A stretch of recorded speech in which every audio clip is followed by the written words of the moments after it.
It's 8 o'clock. This is the UK Tonight. Coming up, the Archbishop of Canterbury resigns over the Church of England abuse scandal. Justin Welby said he had to take personal responsibility after it emerged that he knew about a church volunteer's abuse of young boys and men, but didn't inform police. Welby was at the centre of some of the most momentous events in recent British history. Now, 85 million Anglicans in more than 160 countries are looking for a new spiritual leader. Coming up, we'll discuss Justin Welby's decision to resign and the long-term damage that this scandal could cause the church. Also ahead, the proposed new law which would allow assisted dying in England and Wales. The MP behind this bill says it contains the most robust safeguards in the world. Critics say it's a slippery slope. We'll get both sides of the argument tonight. Plus, the BBC confirms Gary Lineker will leave Match of the Day at the end of the season. And already attention turns to who could replace him in one of the biggest jobs in sports broadcasting. And the new once-a-day pill that could help you quit smoking and could save the NHS billions of pounds a year. All that's come and much more on the UK Tonight.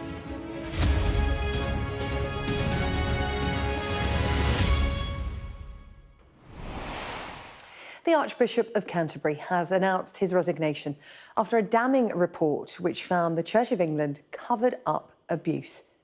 Justin Welby first found out about the abuse by a barrister and church volunteer in 2013, but he did not report it to police.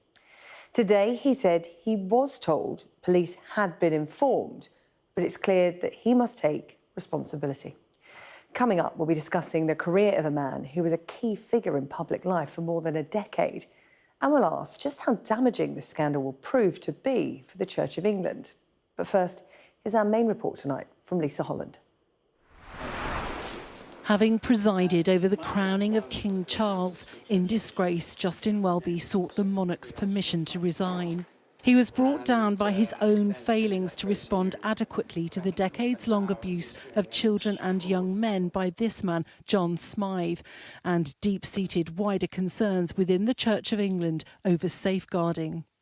In a statement, Justin Welby said, "The Makin Review has exposed the long-maintained conspiracy of silence about the heinous abuses of John Smythe. When I was informed in 2013 and told that police had been notified, I believed wrongly that an appropriate resolution would follow. I must take personal and institutional responsibility. I hope this decision makes clear how seriously the Church of England understands the need for change." Now 64 and a retired teacher, Richard Gittins was one of John Smythe's dozens of victims. He says the resignation of Justin Welby should be just the start of the road to justice for him and many others. I'm pleased he's resigned. It now shows that he's taken some action, and I think it also means that the focus can be turned on other people who knew and haven't done anything about it. Although he's the highest person in the church, he's not the most responsible for the cover-up. So I think it's time now to focus attention on other bishops who kept the stories to themselves. For days there's been pressure from within the Church of England for Justin Welby to go. He refused. But criticism, when it came from leading bishops, could no longer be ignored. Safeguarding is a barometer of the health of the culture of the church. And if we're getting that wrong, then we are failing in who we are, who we should be as a church. We are about the gospel of good news for the poor, the broken-hearted, those who are hurting. And it's really clear that we failed by allowing that abuse to happen and by allowing it to be covered up. And so, yeah, I feel deep shame. The former Victims Commissioner Dame Vera Baird sees the resignation of Justin Welby as a watershed moment for the church. I think he's done absolutely the right thing, but it is insufficient. Let's be real, he had a very short time left in office because he'd reached the retirement age, so it's insufficient for victims. Do you think there needs to be a different way for child abuse to be investigated in the Church of England? Oversight of the safeguarding and the investigations must be done totally outside of the hierarchy of the Anglican Church. It is very straightforward. They should engage with some of the well-known child abuse and adult abuse charities. Change is coming at Lambeth Palace, the official residence of the Archbishop of Canterbury. But after a tumultuous week, the Church of England needs to show it can keep those in its communities safe. Lisa Holland, Sky News. Let's bring in Sky correspondent Sadia Chowdhury now, who is at Lambeth Palace for us tonight, the Archbishop of Canterbury's residence in central London. And Sadia, Lisa Holland there going through the reasons behind Justin Welby's resignation. But there's a lot of talk about the manner in which he resigned as well, because only yesterday he was insisting that he wouldn't be resigning. Yeah, there'll be lots of questions now about what next for the Church of England. As you say, they are already dealing with the fallout from the Macon report, the independent review that says that the Church of England took part in a cover-up of abuse, but also now a succession process, if I may, on finding a replacement for the highest job in the institution. And as you say, there will probably be criticism about the manner in which Justin Welby resigned.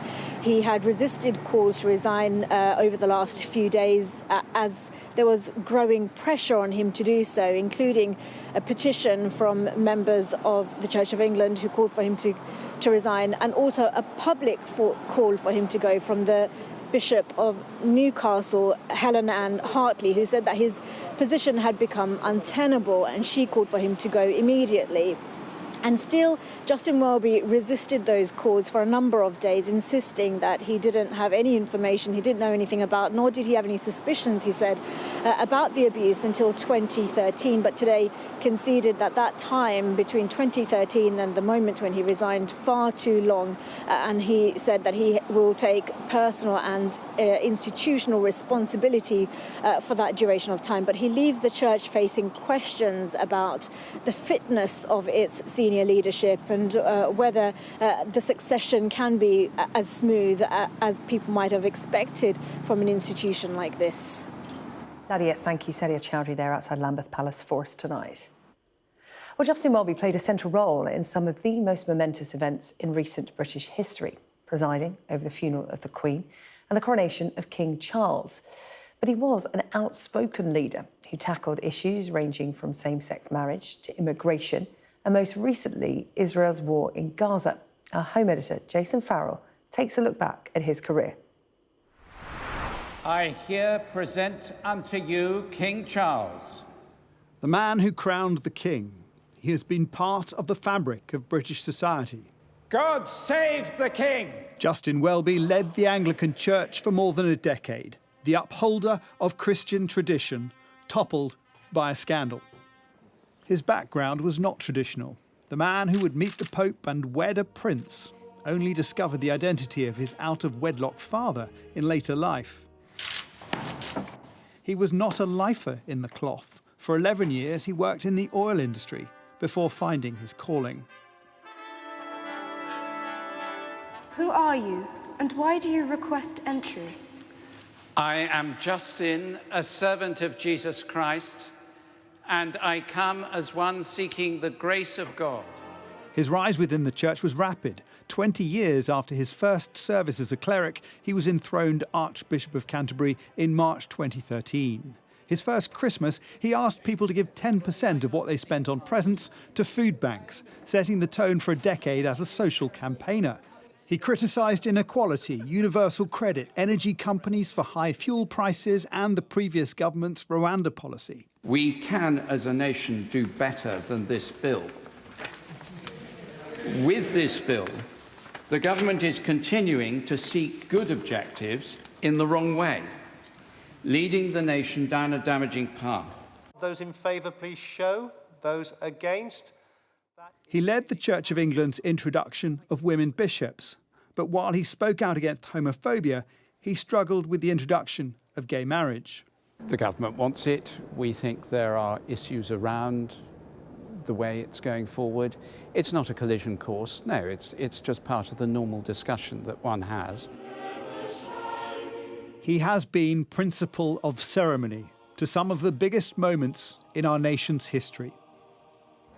Did you ever think that you would be the person who gave a sermon at the funeral of a queen and crowned a king? Never. Not for one solitary second. I assumed that I would be a parish priest, and that's what I felt called to be. His role as religious leader for 85 million Anglicans worldwide was under pressure after a review found the Church of England covered up for child abuser John Smythe, that Welby himself failed to ensure his former friend was investigated. But the woman who broke the story feels it's wrong to blame the Archbishop. I'm personally very sad about this. I don't think it at all appropriate to blame him. As soon as he knew in 2013, he checked that it had been reported to police and social services, and he was told it had been. Welby's departure leaves the church in turmoil. His replacement to be selected in a process involving a Church of England panel, the Prime Minister and the monarch, which typically takes 9 months. Jason Farrell, Sky News. So just how damaging is all this to the Church of England, and where does it go next? Joining us tonight, Chief Executive of the British Humanist Association, Andrew Copson, alongside the Chief Executive of Christian media group Premier Kevin Bennett. Good evening to you both. Andrew, I'll come to you first, if I may, Andrew Copson. I've heard this described as a watershed moment for the Church of England, and I can't work out whether that's in a positive or a negative sense. Well, I think it certainly illustrates, again, the inappropriateness of a church, just one church, which most people aren't members of, being so implicated into the state. I mean, if Justin Welby were just the leader of one of the many religion and belief groups in this country, and he was disgraced in this way and he had to resign in this way, that institution would have to deal with that. They would have to look after the people that they're responsible for, but it wouldn't be such a public scandal in the same way. It wouldn't become such a public issue. I mean, he wasn't just the leader of a religious organisation. He is a public figure. When he was appointed by David Cameron, he became extremely powerful, as we've heard. He campaigned against same-sex marriage in Parliament. He got to vote on laws. And I think that the fact that the church is still implicated in with our state is one of the things that this throws into relief, and hopefully it'll be a watershed moment for that, because I think it illustrates that we shouldn't be shackled to each other in this way, state and church, and that one of the benefits, if we weren't shackled together, might be that the church would be able to appoint people who were perhaps, more qualified in safeguarding, for whom the job of running their church was their only job, rather than just part of their wider public role. Kevin, in what way do you feel this is a watershed moment? I think there's an opportunity here to really make a big change in the way the church has handled safeguarding issues. I think it's really telling that after all of the scandals that have happened, that the head to roll is the man at the top. I hope in many respects that that's a good sign. This has often been an issue which has not been treated at the appropriate level. And now I think the church has an opportunity from the very top of its organisation to move forward with proper systems and processes in place to improve the safeguarding for the next generation. Yeah, tales of abuse in the church are nothing new, whether it's Catholic or Church of England. And Kevin, something struck me in Justin Welby's resignation letter. He talked about the shame and the struggle for the last 12 years to make effective changes to safeguarding children. And as Andrew, said there, in what other institution or organisation would that be allowed to happen? Children, young people, not safe, at risk in an organisation, an institution that can't guarantee the safeguarding of children effectively. People will be asking tonight, Kevin, is that an institution that is fit for purpose? Well, I think if it was in the shape it should be, we wouldn't see the Archbishop resigning today. So I think those are really, really quite valid questions. The church does need to get its house in order, and I think that the public need absolute reassurance that that would be the case. But I also think it's worth remembering that kind of institutional abuse is something which has been seen across a wide strata of society, in boarding schools, in aid agencies. And the church is a very large organisation in contact with a lot of vulnerable people, and so we see it there as well. And a lot of this is to do with us as a nation, us as a culture, and how we've actually treated victims, how we've believed victims, how we've dealt with issues that have been raised, whether they've been swept under the carpet or whether they've been reported. Surely the church should be leading the way then. As you said, this is a societal problem. It does happen in other places, but the church is meant to be different. The church is about looking after the vulnerable, trust, faith, in essence. It should be leading the way. And Justin Welby has gone, but the problem has not. So what does the church now do? Because, you know, there are bishops, there are leading figures at Lambeth Palace. Should Justin Welby be the only person to go, Kevin, do you think? Well, I think that needs to be established. And I think if there are people who have not reported things, if people who have not properly dealt with these issues, absolutely, further heads should roll. You're right, that as a Christian, I want the church to be a beacon of, upright behaviour in this area. And I do hope that the incoming Archbishop seizes the opportunity and the mandate they're going to be given to make that the case. Yeah, Andrew, in this case, it seems to have been institution before individual. You know, we talk about cover-ups and, you know, the church not alone in this kind of scandal. It has happened before. And whenever we talk about these scandals, we talk about culture change. And the church, we're talking, you know, hundreds of years, but we are talking about a panel of key people. It's not just the Archbishop of Canterbury. I'll put that question to you as well. Do you think other people should be asked to leave the church because of this? The Archbishop of Canterbury is not on his own. I think anyone in any institution that's presided over or been responsible for safeguarding failures should receive the right sort of treatment, whether it's suspension or standing down or other sorts of training or discipline. And, you know, I'm not familiar with all the details within the Church of England of whatever abuse and cover-ups there have been. I think you're right, of course, to say that many institutions have either been safe for abusers or have covered up abuse. But I think there are two differences from other institutions when it comes to something like the Church of England. The first is the deference that so many people still pay to religious organisations, the sort of mystique that surrounds them and keeps them more immune from criticism or scrutiny, which has meant them actually lagging behind, and in this case very clearly lagging behind some other secular or other state institutions. And the second, like I said at the beginning, is this power that the church has. This is not just a church. This is part of the state. We will never know how immune or shielded from criticism or justice either the Archbishop of Canterbury or others have been because of the state nature of the church. But it'd be very strange if that didn't play some part in the way that people were able to not provide justice to the victims. And I think that comes back to what I was saying. That's why that has to change. You know, the church shouldn't be part of the state anymore because that allows it to be more immune from criticism than it should be.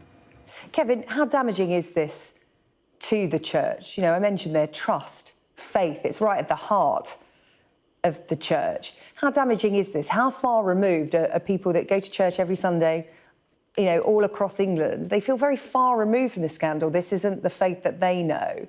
You know, what is this doing to the future of the Church of England?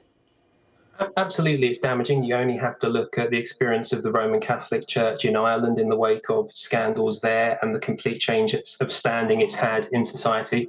But we have to remember that there are about 16,000 Anglican churches across this country, just taking them alone, and the vast majority of people are experiencing supportive, a really good environment. And so this will be very divorced from what most people experience of a church that helps the poor, that provides youth work, that does debt relief. Nonetheless, it's incredibly important, and one instance is too much, but it's not the experience of most people of the church. This feels like a bizarre question to be asking about the Church of England, because I feel like I've asked it of so many other organisations and institutions caught up in these kind of scandals. But does the Church of England almost need an independent body to oversee it? Kevin, what's your view on that? And I'll put that to you as well, Andrew. I think as far as it relates to safeguarding, some form of external validation would go a long way to restoring confidence and trust. I wouldn't suggest that it needs external oversight for everything it does, but certainly in this matter, that could be a big help to restoring confidence. Andrew, your thoughts on that? Because, you know, we are talking about safeguarding the most vulnerable, and in a place where, you know, they are led to believe they are going to be the safest. Well, that's right. I think, you know, many bodies, especially those that deal with either vulnerable adults or vulnerable children, will have external safeguarding arrangements. I think certainly external review of safeguarding arrangements is always very wise. I think that it is more likely that there will be more scrutiny and a higher level of safeguarding within something like the Church of England if it has to stand on its own 2 feet separate from the state and is subject to the same rules as any other organisation, and that should include some external element. Andrew Copson, CEO of the British Humanist Association, and Kevin Bennett, CEO of Premier, the Christian media group. Thank you both for your time this evening. They're reacting to the resignation of the Archbishop of Canterbury, Justin Welby. still to come here on the UK Tonight. The assisted dying bill is published and sparks fresh debate over the proposed law. We'll be hearing from both sides. Also coming up, the BBC has confirmed that Gary Lineker will stop presenting Match of the Day at the end of this season. But who will be his replacement? And the game-changer new NHS pill that could help tens of thousands quit smoking.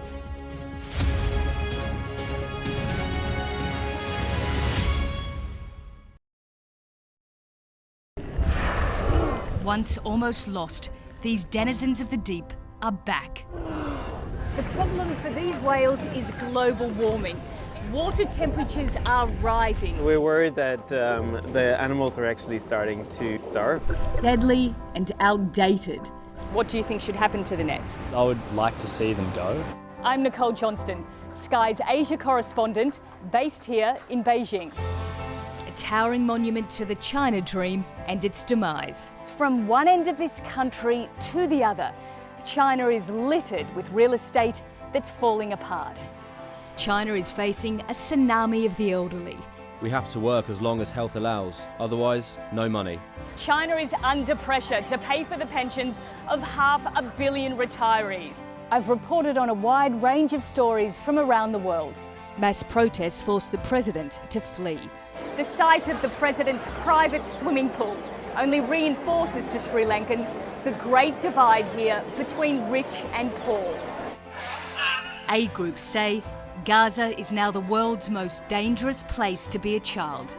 The Israeli army has raided towns and villages all over the West Bank. These tunnels run all over Gaza. The Gaza Strip is ridden with them. A referendum designed to unite the country has only deepened its divide. Sydney's floodplains underwater again. This is the third or fourth time in the 18 months that their homes have gone under. Sky News, the full story first. It may seem like a gimmicky toy, but it is part of the global race between the United States and China for new technology. This elite engineering, designed to humour and to help us. We arrive. A secret hospital hidden in the Myanmar jungle, treating the victims of this bloody war. This is Myanmar today. Its military rulers don't want the world to see, but we have. I fight for my own future. I fight for my generation's future. This is an actual crime. They don't care for that. Myanmar army is only a couple of kilometers away. So this is a major humanitarian disaster.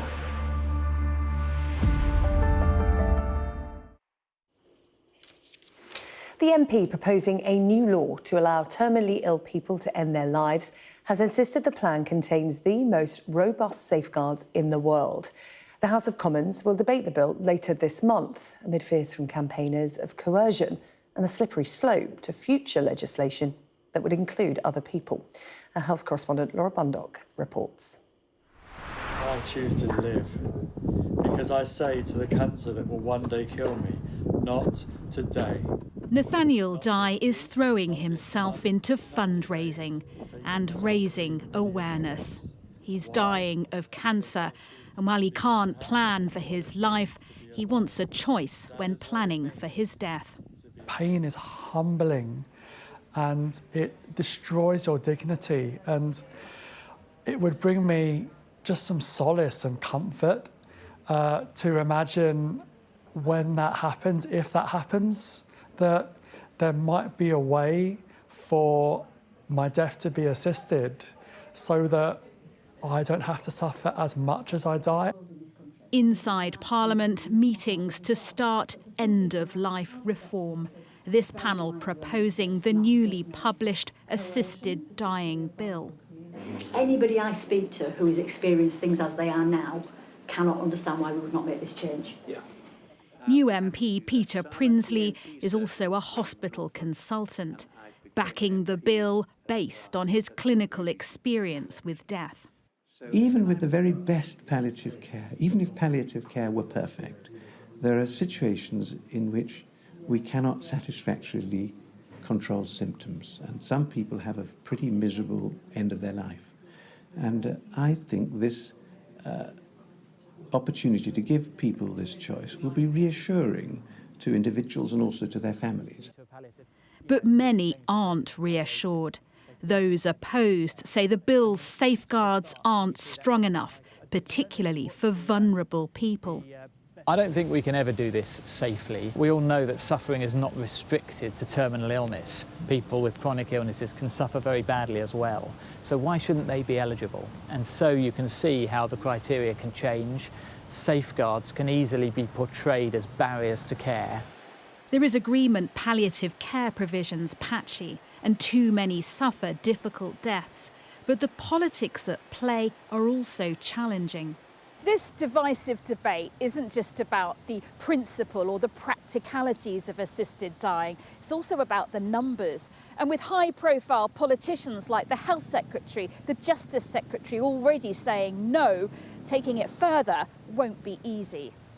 The debate over dying has now begun, with both sides desperate to be heard. Laura Bundock, Sky News.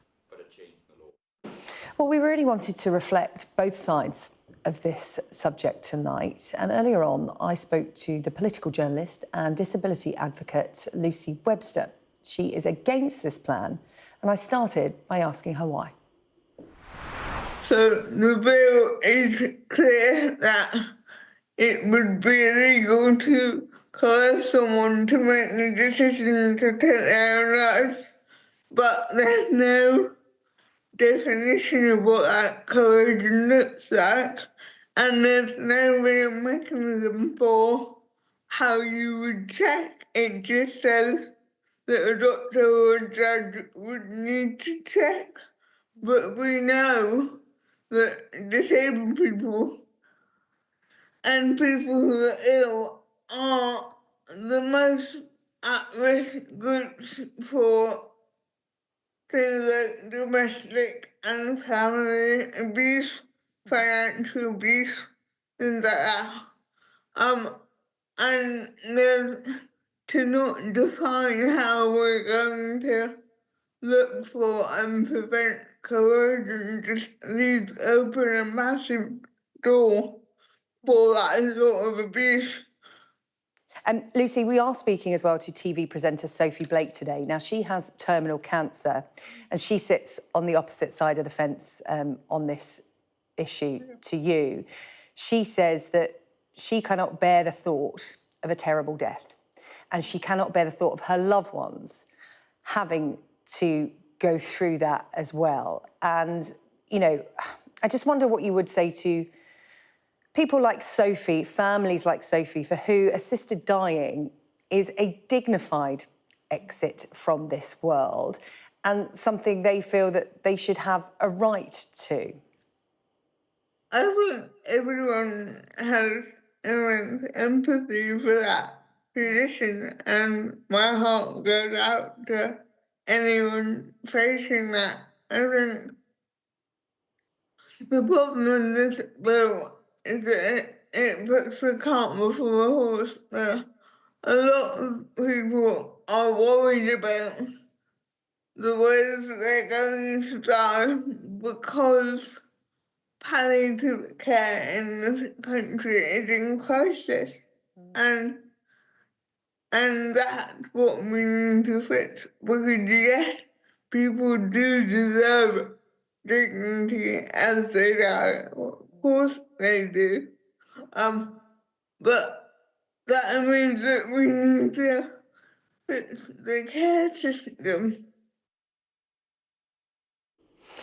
Political journalist Lucy Webster speaking to me a little earlier. Well, I'm joined now by Sophie Blake, who I mentioned in my interview with Lucy, TV presenter and Dignity in Dying campaigner who is living with breast cancer. Sophie, really good to see you on the programme tonight. Thank you for joining us to talk about this, an issue that you feel very passionate about. And I know you just listened to my interview with Lucy there. And from her point of view, on the other side of this debate, the details released today about this bill have made a whole section of society, people like Lucy, feel really vulnerable because they feel that it opens a very worrying door. What would you say to Lucy and those like her? So I have every empathy as well. But the point of this bill is it is only for terminally ill people. terminally ill people like myself, and when you get to the point where you only have 6 months left to live, when your treatment has stopped working, at the moment there are no safeguards in place for those people. And so many people are suffering horrendous, agonizing, prolonged, drawn-out deaths. And there is nothing there to currently protect them. 17 people a day are dying, sorry, in, agonizing, unrelieved pain. And the fact that there could be a bill out there that would give us choice, that we don't have to spend the time that we have left living fearing what could be a horrendous death.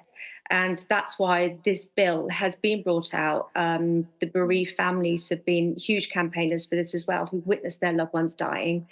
And it just feels very much that this is the time for change and for this bill to come in. Yeah. Sophie, when you talk about death there, you use words like agonising and horrendous. And Lucy made a really good point, saying that, she believes the state ought to be in the business of keeping people alive and giving them a decent standard of care. For many people, it's not an assisted dying bill we should be introducing.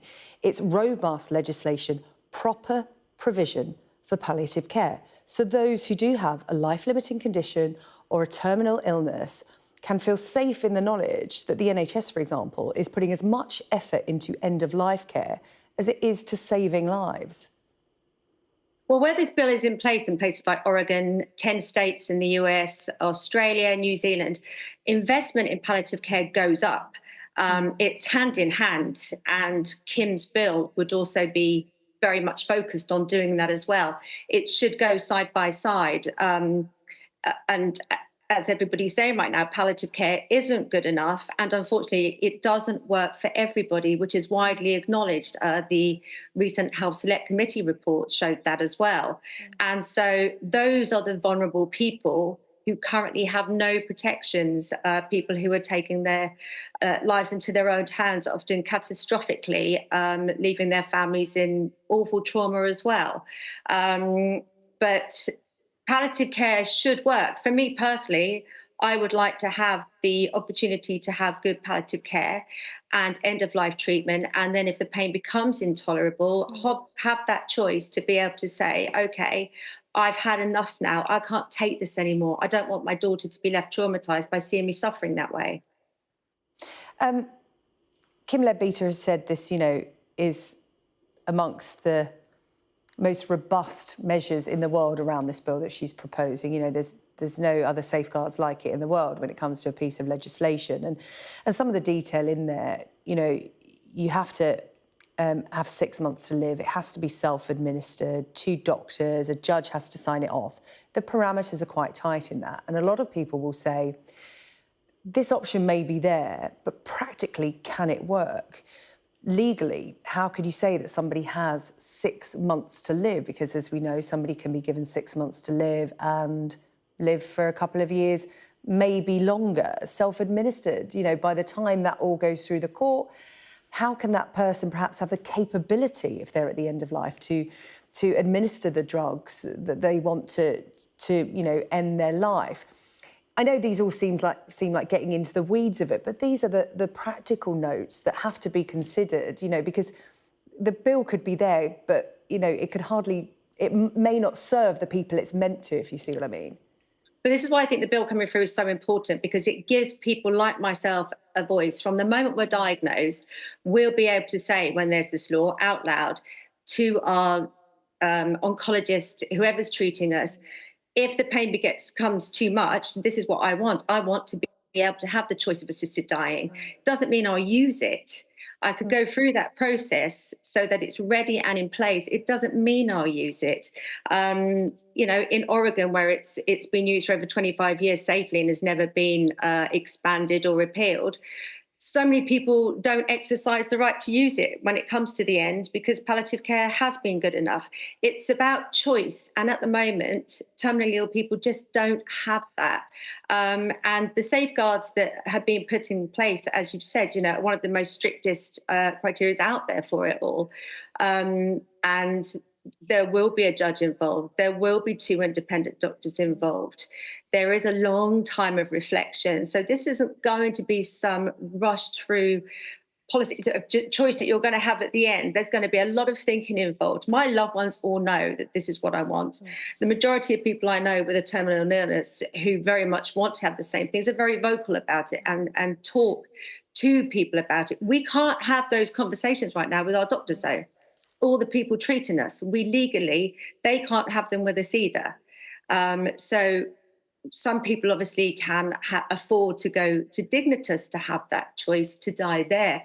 They're the ones that have to go before their time, before they're ready to die, most often on their own, because they can't risk anyone going with them because they could face charges when they get back. And that's grossly unfair to the families as well. Whereas this way, we can have that choice to die at home, to take control at the end if we need to do so. And that's the most important thing, because the current law is really cruel and it's really dangerous. I was told online by one palliative care doctor that because I'm allergic to opioids, so that's really scary as well, that sometimes when it gets to that point and the patient is just in unrelievable pain, intolerable pain, they can be put into a deep sedation. I don't want to exist in a deep sedation, and I don't think many people do. So we're just asking for a choice to have a kind and compassionate death, and one with dignity. Yeah, well, that choice will be debated in Parliament, as I said, more details of this assisted dying bill, the first draft out today. Sophie, thank you so much for reacting to it. Sophie Blake, their TV presenter, living with cancer. Good to see you. Thank you. Thank you very much. Still to come on the programme, the BBC has confirmed that Gary Lineker will be stepping down from Match of the Day at the end of this season. But the big question now, who's going to replace him? And the Prime Minister sets out ambitious new climate targets at COP, but insists he's not telling people how to live their lives.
BBC has confirmed Gary Lineker will be leaving Match of the Day at the end of this season. Attention now turns to who will replace him in one of the biggest jobs in sports broadcasting.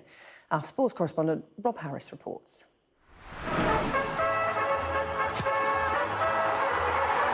The soundtrack of Saturday night television for more than half a century. We start, though, with Division 1. The familiarity of this face introducing viewers to Match of the Day since 1999. Football's back. Any good? Have I got the job? But only until May. Stepping down is how the BBC describes Gary Lineker's departure. Director of Sport Alex Kajelski saying, "We want to thank him for everything he has done for the show, which continues to attract millions of viewers each week.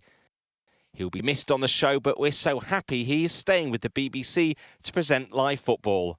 But just a single sentence provided from Lineker saying, "I'm delighted to continue my long association with BBC Sport and would like to thank all those who made this happen." Gary Lineker will still be seen live on the BBC fronting the FA Cup and World Cup until 2026. But leaving Match of the Day is the end of an era. It is the programme that gave him a post-playing platform and also a platform to build a new career as a podcasting entrepreneur. Morning. Morning, Gary. How do you feel about the The former England captain finding his voice on political issues became increasingly problematic, as did his £1.3 million pay, creating growing disquiet over the freedom and fortune provided to the BBC's highest earner. I've got a train to catch. So Lineker's former boss can see why it's time for change. I think this reflects a bit of a compromise.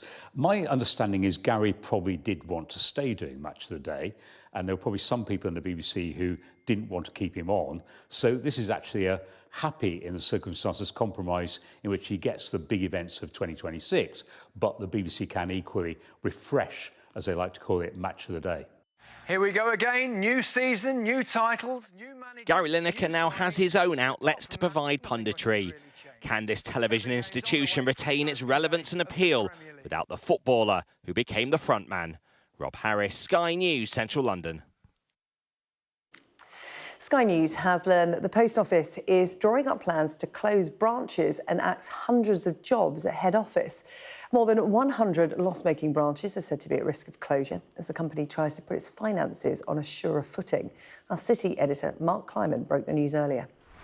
What I've learned this afternoon is that the Post Office is drawing up plans to close more than 100 wholly owned Post Office branches and cut hundreds of jobs at its head office. Now, these plans could be announced as soon as this week, I understand. It won't affect sub-postmasters because the branches that have been earmarked for closure, which are loss-making in aggregate, I understand, are run and owned by the Post Office itself rather than sub-postmasters. In total, they employ about 900 people, I'm told, but the Post Office will look to secure alternative franchise arrangements for the affected branches, so it's possible that some of them will be kept open. Sir Keir Starmer set out ambitious new climate targets today, but insisted he is not telling people how to live their lives. He told the COP29 climate summit in Azerbaijan that the UK is aiming to reduce greenhouse gas emissions by 81% by 2035. Our science and technology editor Tom Clark reports now from Baku. Sir Keir Starmer's arrival in Baku was more than welcome. He's one of the few G20 leaders to even attend a summit that's meant to accelerate action on global warming. And the climate-denying shadow of Donald Trump still hangs over the talks. His promise for a radical cut in UK emissions will go down well here, but what about back home? I don't think that as we tackle this really important issue, the way to do it is to tell people how to run their lives and instruct them how to behave. And I'm not going to do that. I made a commitment before the election and shortly after the election that we'd be a government that trod lightly on people's lives. But an 81% cut in emissions in just 10 years is anything but light. It'll take more than already ambitious plans for zero-carbon electricity, including things like heat pumps in tens of millions of homes and shifting millions more of us into electric vehicles. How are you going to get people to do that without making them do it? It's not about telling people how to live their lives. It really isn't. Look, what we want to see, and I often say this, We're in the better lives business, and we think this is all achievable.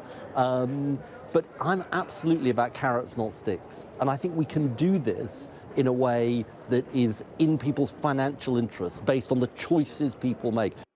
A political risk at home, perhaps, but at talks guided by the glaring reality of climate science, it's seen as the example of what every rich country must do. Keir Starmer's promise for such a radical cut in UK carbon emissions will bring some hope to these otherwise downcast corridors. But this round of talks is really about money, finance to help poorer countries adapt to the impacts of climate change. And on that front, Keir Starmer has come here with very little to offer at all. The way to actually protect UK citizens is if the UK can actually help the whole world decarbonize. And for majority of the world, they require climate finance to be able to do that. We're in a climate finance COP. UK needs to step up and put climate finance on the table so that it can incentivize and inspire a global transition. But there's no new money on offer from the UK and little from other rich nations here either. The rest of these talks will be taken up with how that fact tallies with the spiralling cost of climate impacts around the world. Tom Clark, Sky News, Baku. Coming up here on the UK Tonight, the new pill being rolled out on the NHS to help smokers quit. And we'll have the latest on Premier League referee David Coates as the FA open up an investigation into apparent remarks that he made about Liverpool and their former manager Jurgen Klopp.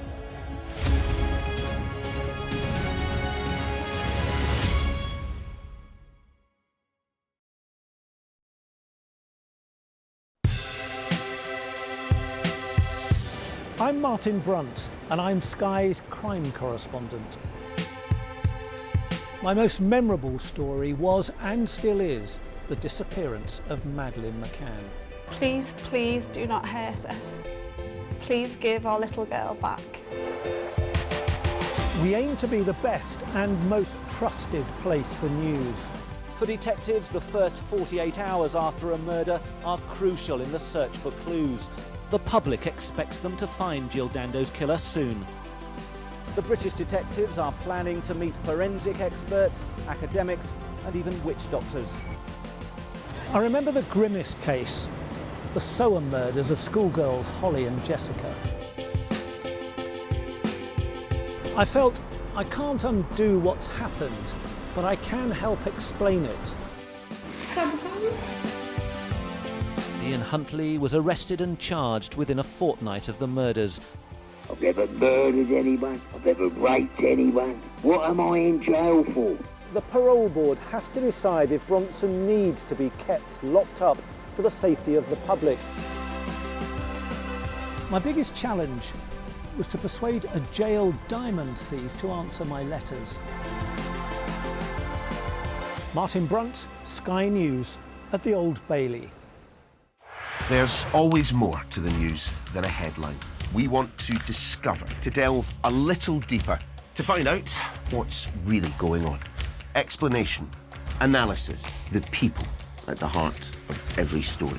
I'm Neil Patterson, and this is the Sky News Daily Podcast. So, by the end, we'll hopefully all understand what's going on in the world just that little better. Available wherever you get your podcast. The judge made it very clear that she could see no justifiable reason why Sakulas wasn't here facing British justice. I promised I would get him justice. Sky News, get the full story first. It's legal to let go. Set the speed and take the hands off. I'm Lisa Dowd and I'm Sky's Midlands correspondent.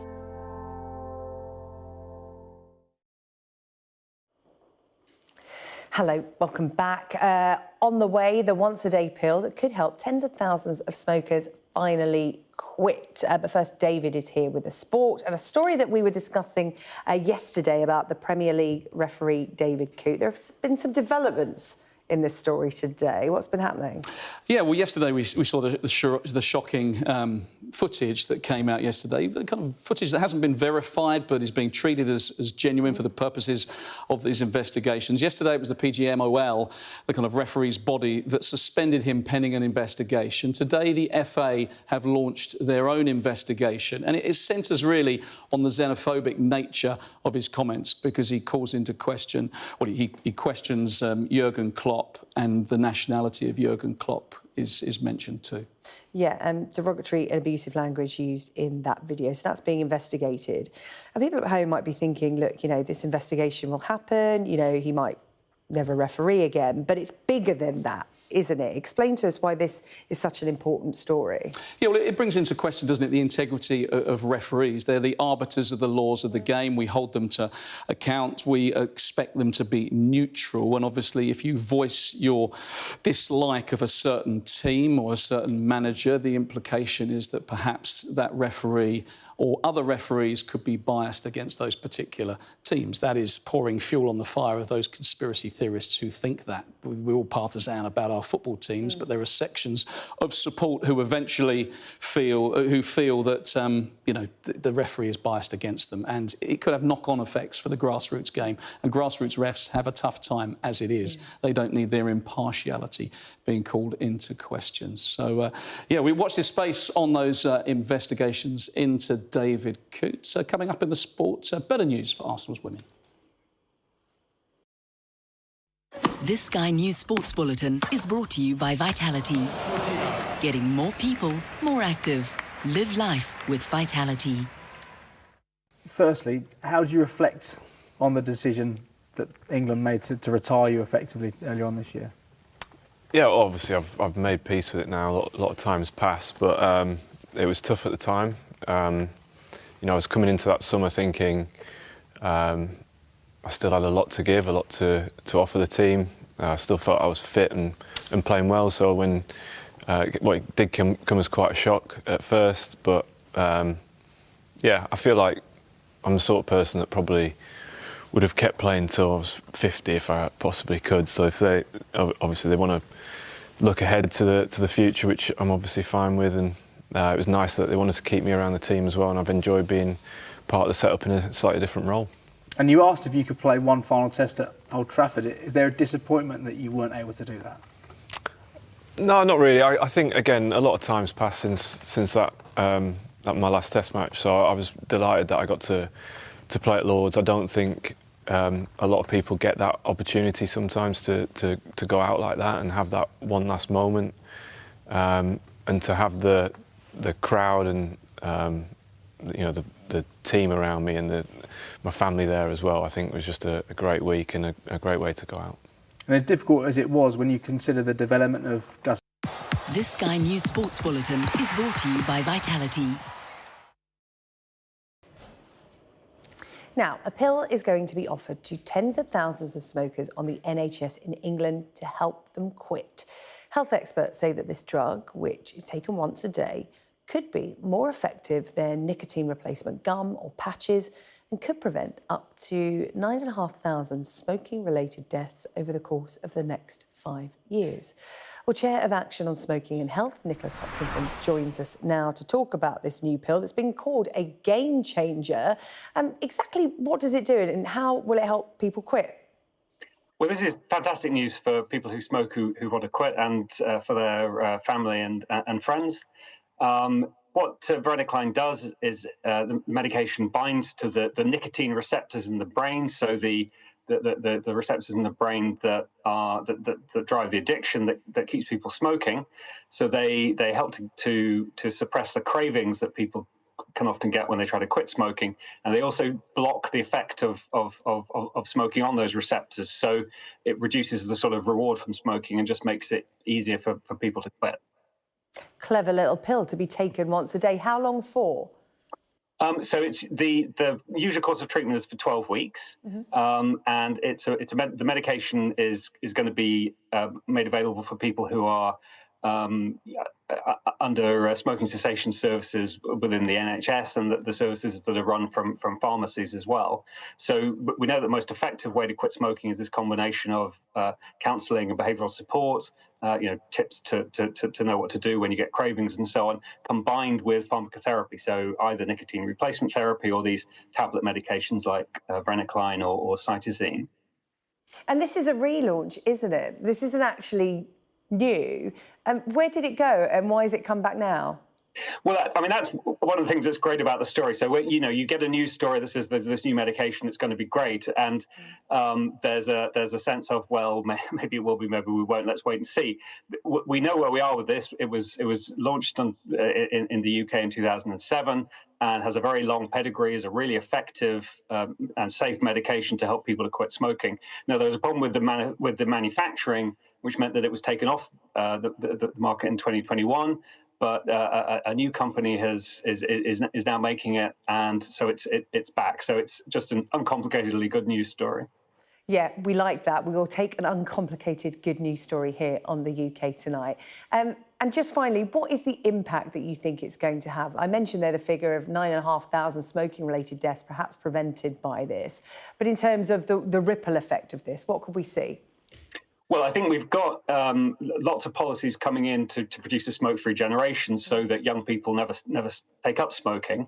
But in order to make a smoke-free country, we need to support the 6 million people in the UK who still smoke to quit. And if this medication, as when this medication is available through smoking cessation services, and we encourage people who want to quit smoking to start asking for it.